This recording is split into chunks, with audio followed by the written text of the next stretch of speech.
Hey guys, this is TheEnder bringing you Game 2 from Group D of the Sonic All-Stars Tournament. This is the round of 16.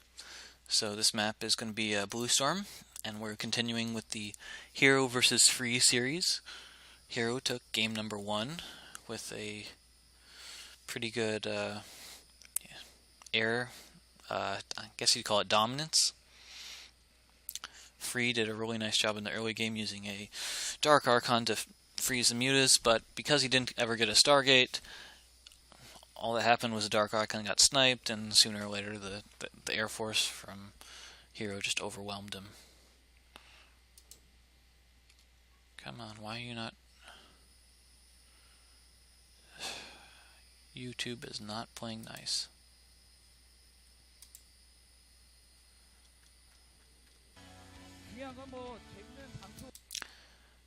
Alright, game start. So we have the map Blue Storm by Hero in the, we'll say the 2 o'clock, no, call it the 1 o'clock position as Zerg, and in the bottom left, or the 7 o'clock position, we have Free.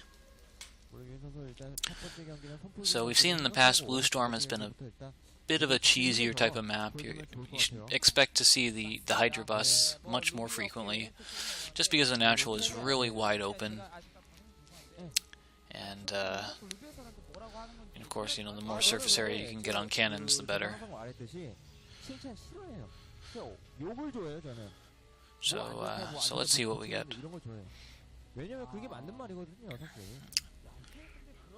So usually when you go for a Hydra bust, you want to start off with probably 6 slings, and it's mainly to deny the scouting as soon as possible.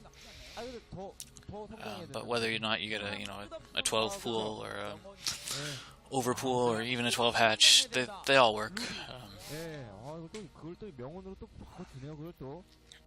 So it looks like we are getting an overpool here, which, you know, it's reasonably economic. Not as economic as, you know, either of the 12 builds, but it's pretty good. So of course when I talk about these build orders, we're talking about the number of drones you have prior to getting a certain amount of tech.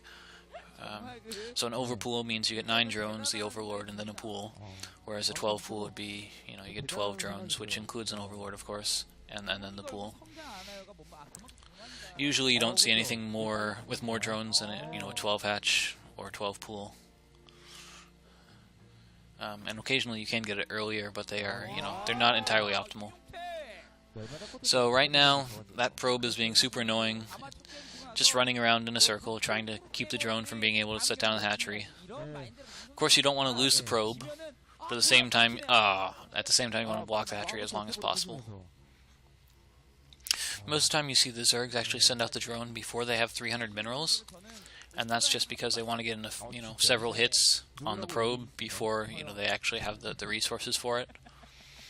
When you go with some build orders, you actually, you have the option to, if you get blocked by the probe, you make additional Zerglings, and it actually delays your hatchery, but it's fine because your hatchery is getting delayed anyway. So it just gives you a little bit more of an option. So because we saw 6 slings, the Protoss has made 2 cannons, and ooh, they are just barely in time. Oh, or are they? Very nice drone block, or sorry, probe block, but even still, the 2 lings get in. And yeah, it's only 2 lings, but it's, oh, nice. But it can be really annoying in the hands of a sufficiently talented gamer.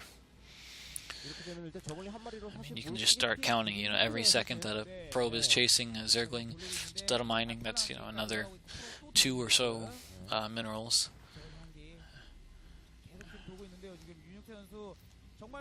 So of course it's annoying. Plus the Zerg gets, scouting information, which is always very handy.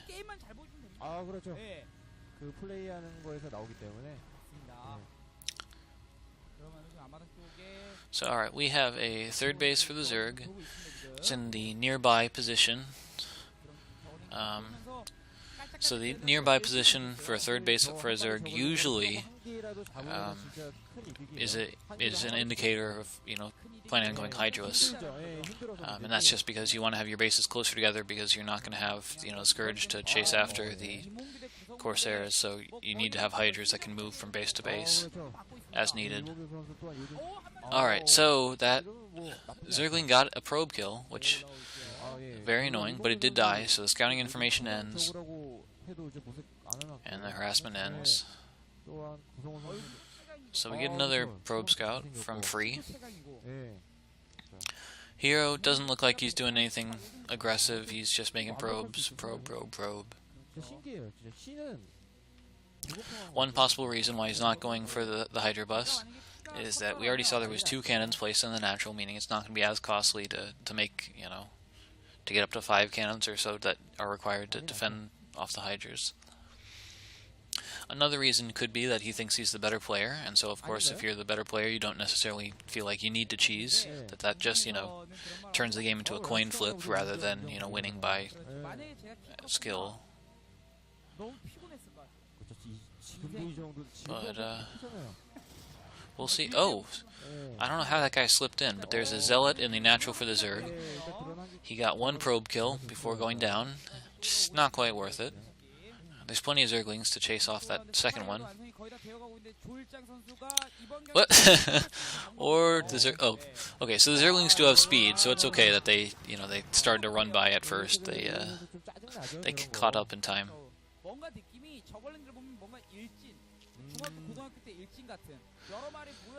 So, Hero's changing up his build a little bit. In Game 1, he used that first little bit of gas after the layer to get Burrow. So this game he's getting Zergling speed. It's, you know, it's a nice little change up. You can do things like that to keep your opponent on their toes or to confuse them. You don't want them to know exactly what you're doing. It looks like Hero is going up to 5 hatcheries. We saw 2 additional hatcheries placed at the third base. And 5 hatch is pretty standard. I was going to say standard for a Hydros build, but is that another hatchery at the natural? No, yeah, that is. Alright, so we have 6 hatches. That's a lot of hatcheries. And we have the Hydra Den and an Evo Chamber. So whatever Hero is planning on going for, it's pretty decently economic, and there's going to be a whole lot of production. Now this is interesting. That's got to be... Maybe he was clicking too fast. I thought I saw 2 robo facilities. But either way, so we have 2 Corsairs on the map and a robo. So a person could guess that this is Corsair Reaver, which, I mean, you don't see it very often, so it always nice to see. That being said, I don't know if Free has the, you know, the ability to micro this and to properly control it. Corsair Reaver being a pretty demanding build order, technically. But we'll see how it goes. Of course, if someone is going for Corsair Reaver, then it is really nice to counter that by getting Burrow with Hydros, and then you can lay Hydros traps where, you know, the Reaver flies in, should I say the shuttle with Reaver flies in, and, you know, you see no army, and so you drop the Reaver, and then the Hydros pop up, and then, you know, the shuttle dies, the Reaver dies. It's very nice for setting traps. But no Burrow this game as of yet.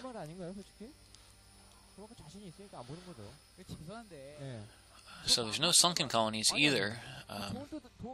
So once again, very nice and economic for Hero. Free is up to, I think, like 5 or so Corsairs, and they're doing a pretty good job avoiding the Scourge. But sooner or later it's going to have to be an engagement. Whoop, I saw a burrowed Zergling. Alright. So Hero is up to the same stuff. It looks like he's also burrowed a Zergling at the at Free's third base, or whenever Free wants to take it. So once again, that's going to be good scouting and annoying when they try to expand. Alright. So Hero's looking to do some tricky stuff. I think that's going to be good. And if Free loses this first shuttle with his first Reaver, that could be really problematic for him and his prospects during this game.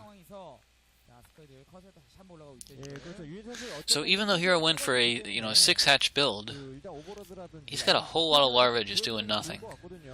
Which, I mean, of course, if you do get that many hatcheries, you do want to use them.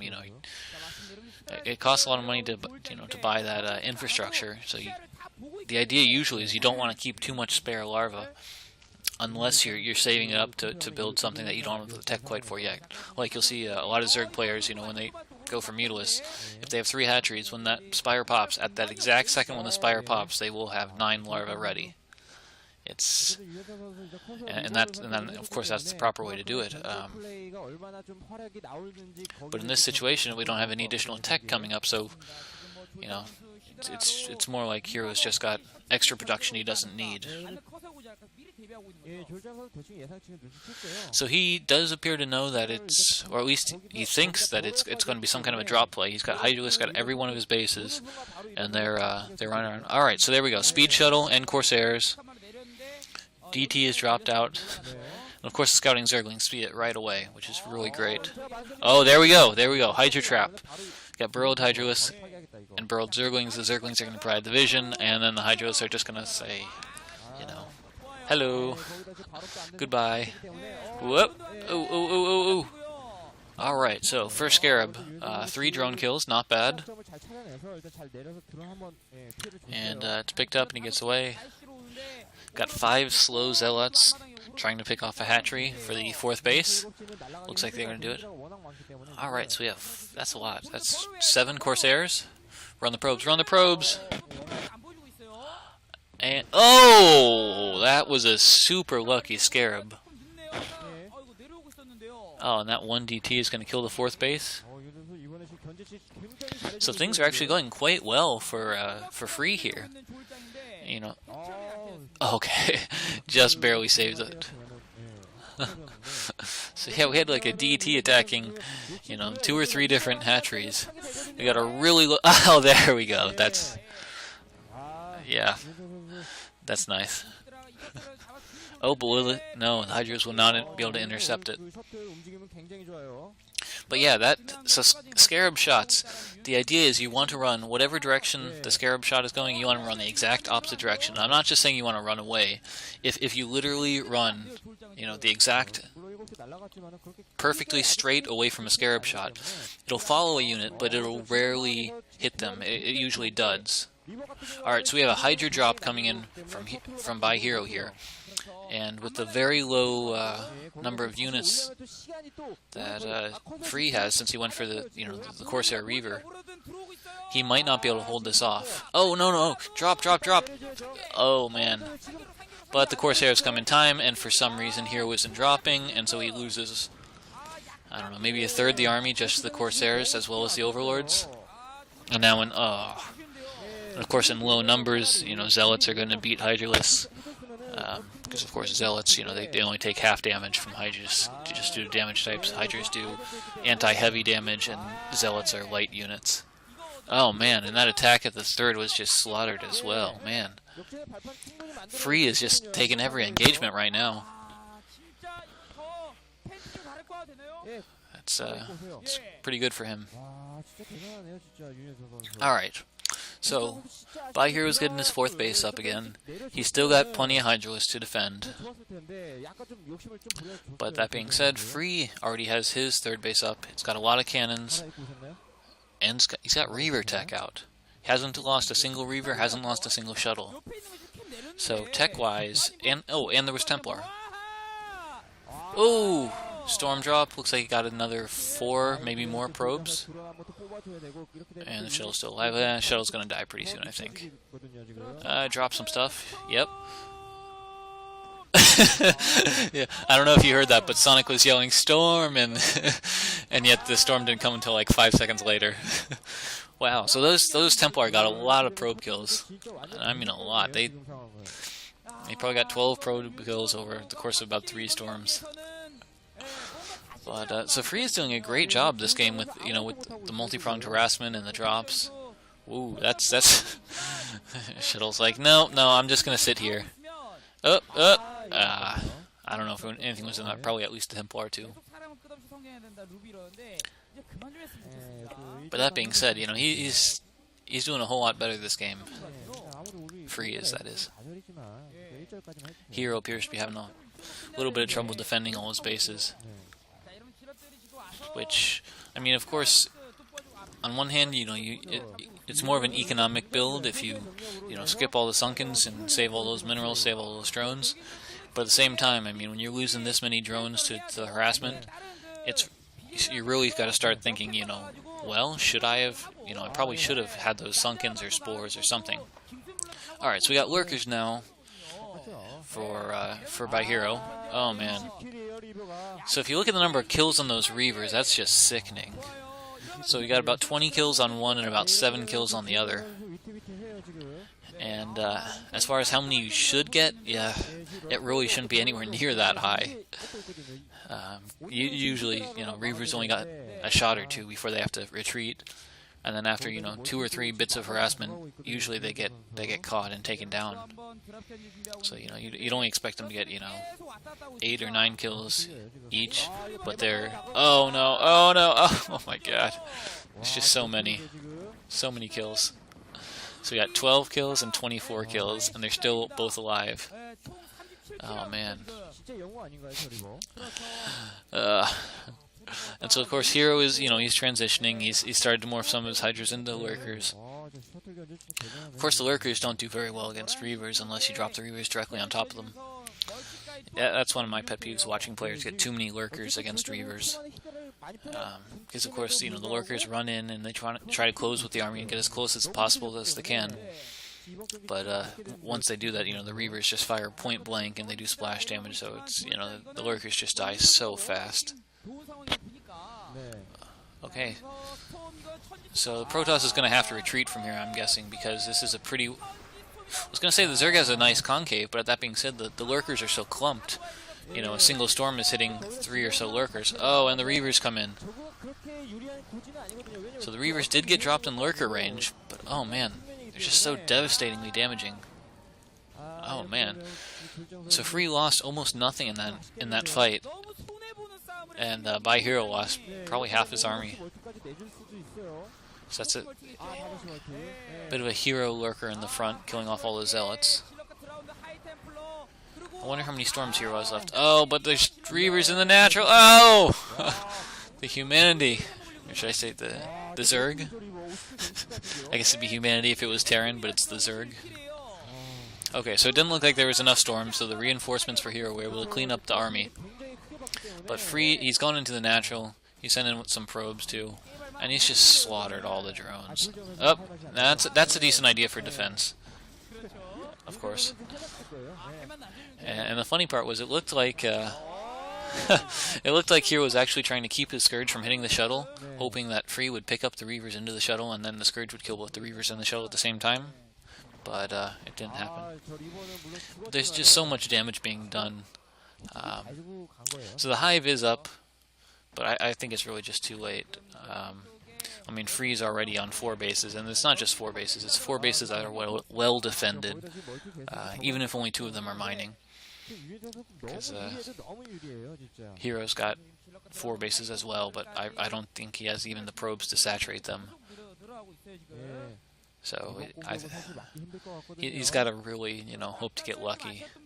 You know, something like he snipes all the Templar before the main engagement, or he gets like 2 or 3 free shuttles, or I don't know, maybe he scores some money plagues on the entire army. But something's got to really happen in his favor for him to have a chance in this game. So we've still got the burrowed Zerglings, and some of them are still being pretty useful, but with the observers on the field, of course, every time the Protoss army passes one, they're going to kill it, so it really doesn't matter that it's burrowed, it might as well just be, you know, above ground. Alright, so there are some Templar snipes. Oh man. Yes, 2 Templar were sniped, and in exchange there was about 3 Psy Storms that just devastated the entire Zerg army. Alright, so Hero actually taps out, and Free takes this game pretty convincingly, so we're going to go to a 1-to-1 situation, and it'll take a game 3 to decide who's going to move on. So, good game, and I will see you for the next game. GG.